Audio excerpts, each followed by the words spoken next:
प्रणाम। जय माता दी। चलिए आरंभ करते हैं श्रीमद् भागवत गीता का श्लोक संख्या 22। श्लोक संख्या 22 यहाँ श्री भगवान कह रहे हैं कि जीवन के अंदर कितना महत्व है कर्म का।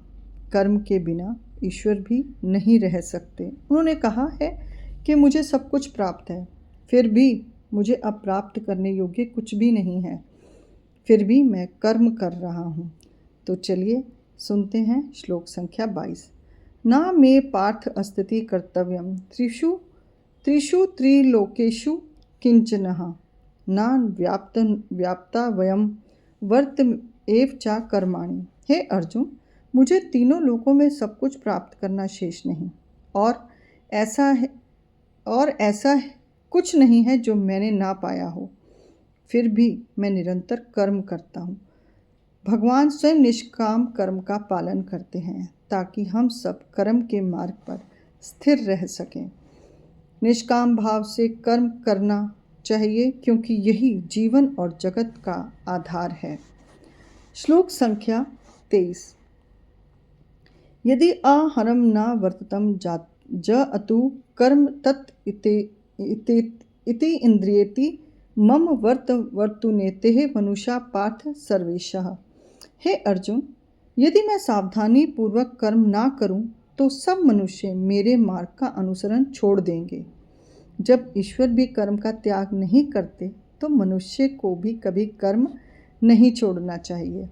देखिए, यहाँ कृष्ण हमें बता रहे हैं कि वो भी कर्म नहीं छोड़ सकते, और यदि ईश्वर ही कर्म नहीं करेगा तो मनुष्य कैसे कर्म का पालन करेंगे।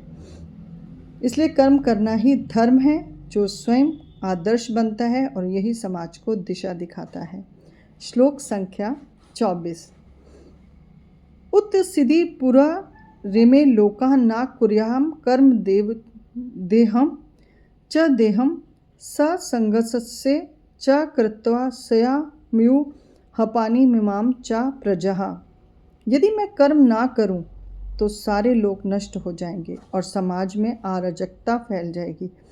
कर्म ही जगत का संरक्षण भी करता है।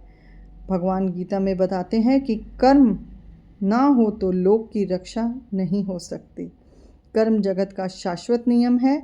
कर्म से ही धर्म और व्यवस्था की रक्षा होती है।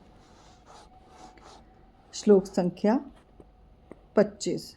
सक्ता कर्माणि विद्वसो यथा कुर्वन्ति भारतः कुर्दीस्थता सक्त त्रिषु लोकः संग्रहम। हे भारत, अज्ञानी लोग आसक्ति से कर्म करते हैं, पर ज्ञानी बिना आसक्ति के लोक संग्रह हेतु कर्म करता है। ज्ञानी निष्काम कर्म करके समाज को मार्ग दिखाता है। श्री कृष्ण बताते हैं कि अज्ञानी फल की आसक्ति से कर्म करता है, जबकि ज्ञानी निष्काम भाव से लोक हित के लिए कर्म करता है। इसलिए हम सभी को कर्म करने हैं और समाज के हित के लिए कर्म करने हैं। यही गीता का पवित्र संदेश है। जय श्री कृष्ण।